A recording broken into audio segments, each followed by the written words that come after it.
Écoutez-moi bien. Déjà bonjour. J'espère que vous allez bien.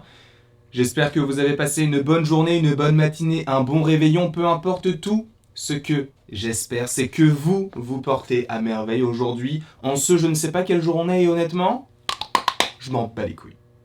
Moi, tout ce que je veux, c'est que vous soyez bien, que vous soyez confortablement installé dans le bien-être de vous-même, comme le dit Terry. Par ailleurs, petit coucou à Terry, qui est où? Au Festival de Cannes. Tiens.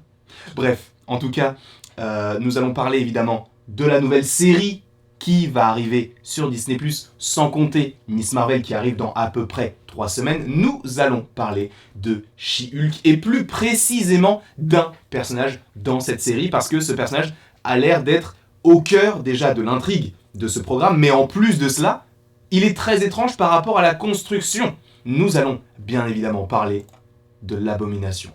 Là, ça c'est une image du film Shang-Chi et la légende des 10 anneaux. Donc visiblement, on part sur une histoire qui est très étrange.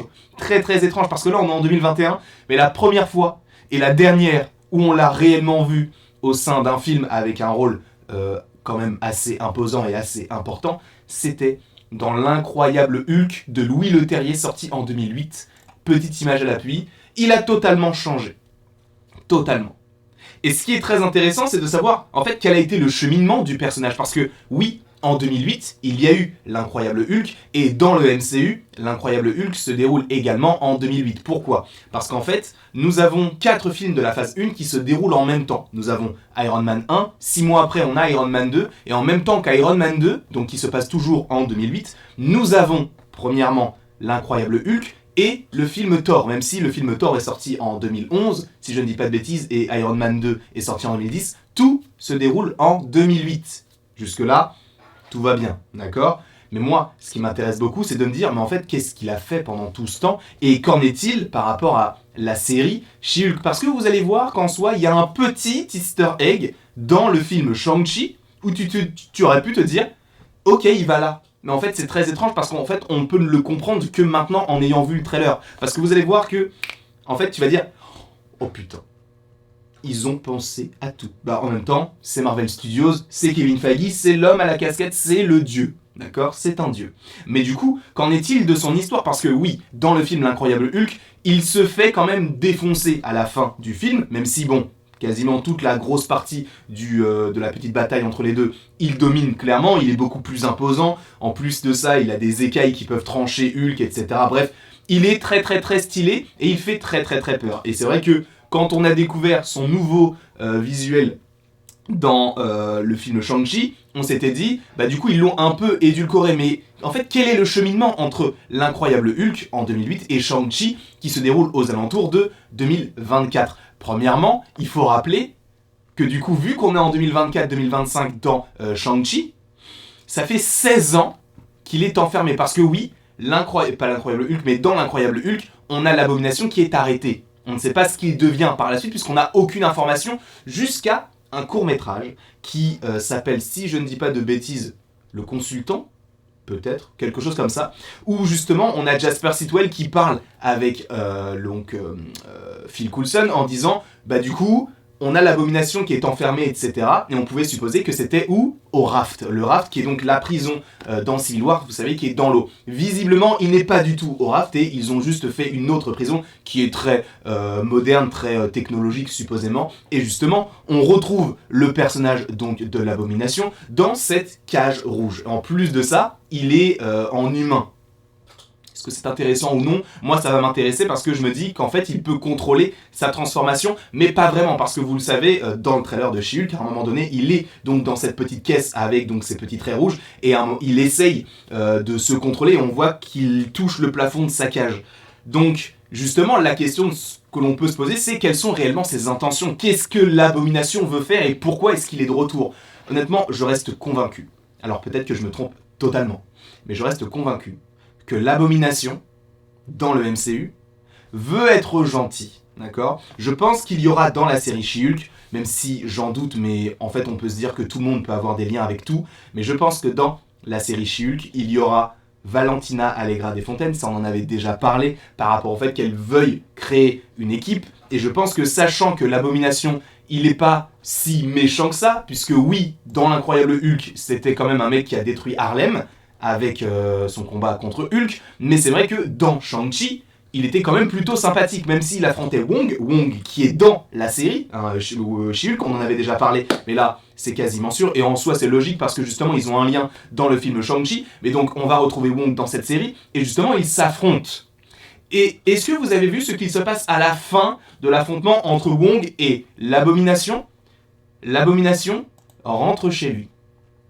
Sauf que ça, c'était en 2021, d'accord ? Donc c'était en septembre 2021, donc à la sortie de Shang-Chi. L'Abomination, donc, va rentrer dans ce truc-là.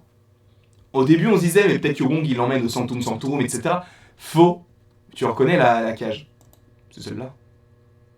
Donc dans She-Hulk, dans Shang-Chi, il te disait déjà la cage que l'on retrouvera dans She-Hulk. Et ça, je trouve ça très intéressant, je trouve ça très fort de leur part. Donc oui, en fait, l'Abomination va bien retourner dans sa cage. Et du coup, ça crée une belle connexion entre les deux films. Honnêtement, je reste convaincu, par rapport à tout ce que l'on a par rapport à l'Abomination, qui sera supposément au centre de l'intrigue donc, de cette série donc, qui est She-Hulk, je pense que la série She-Hulk se déroule juste avant Shang-Chi et la légende des 10 anneaux. C'est très étrange, mais en fait, le truc c'est que t'as trop d'éléments qui te montrent que ça se passe avant. Parce que, premièrement, on a le Hulk qui a son bras classique, voilà, dans l'incroyable... Enfin, pas dans l'incroyable Hulk, mais dans Shang-Chi, putain, She-Hulk, il y a trop de ch, donc c'est compliqué de s'y retrouver. Mais dans She-Hulk, il a ses deux bras. Donc ça, on sait que c'est avant qu'il claque des doigts, puisque même quand il est en humain dans Shang-Chi et la légende des 10 anneaux, il a le bras dans une sorte de plâtre ou une sorte d'attelle, entre guillemets. Donc on sait que ça a quand même eu des séquelles sur lui, et il est redevenu humain, là, il n'est pas humain. Donc, déjà, on peut supposer que She-Hulk se passe avant. Mais en plus de ça, dans Shang-Chi et la légende des 10 anneaux, on a donc le personnage donc, de l'Abomination, ici, juste ici, qui fait équipe avec Wong. Sachant que dans la série She-Hulk, on te dit que She-Hulk va devoir défendre les personnes avec des pouvoirs particuliers, etc. Et qu'elle va devoir peut-être défendre ce personnage de l'Abomination. En fait, j'ai l'impression que Shang-Chi nous spoil. Parce que ça veut dire que elle a supposément réussi et qu'elle va devoir en fait allier le fait que oui, il va devoir être libéré, mais il va devoir quand même s'entraîner et être du côté des gentils.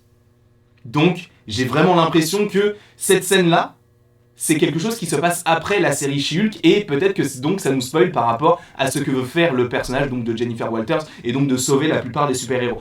Ça serait assez étrange la façon dont il ferait ça, puisque ça veut dire qu'une petite scène dans un film qui est sorti il y a 1 an spoil une série qui va sortir en août 2022. Ça, c'est assez bizarre, mais honnêtement, à voir, parce que je pense qu'ils vont quand même réussir à nous faire des petites pirouettes, etc. Donc à voir comment est-ce que tout cela pourrait s'agencer. Est-ce qu'on reverra l'Abomination ? Je pense que oui, mais moi je reste convaincu qu'il y a les Thunderbolts qui vont arriver avec Valentina Allegra Desfontaines qui recrute US Agent, qui est en collaboration avec Yelena Belova. Pareil, je pense que par rapport à l'Abomination, ça va filer doux. Tout simplement. En tout cas, concernant l'Abomination, bon, c'était une petite histoire, hein, peut-être qu'on fera un truc plus conséquent, mais c'était juste pour rappeler un petit peu le personnage et quelle pourrait être son intrigue dans le film, enfin dans la série, et quelle peut être la connexion avec Shang-Chi, et là, par rapport à cette photo juste ici, on a la connexion.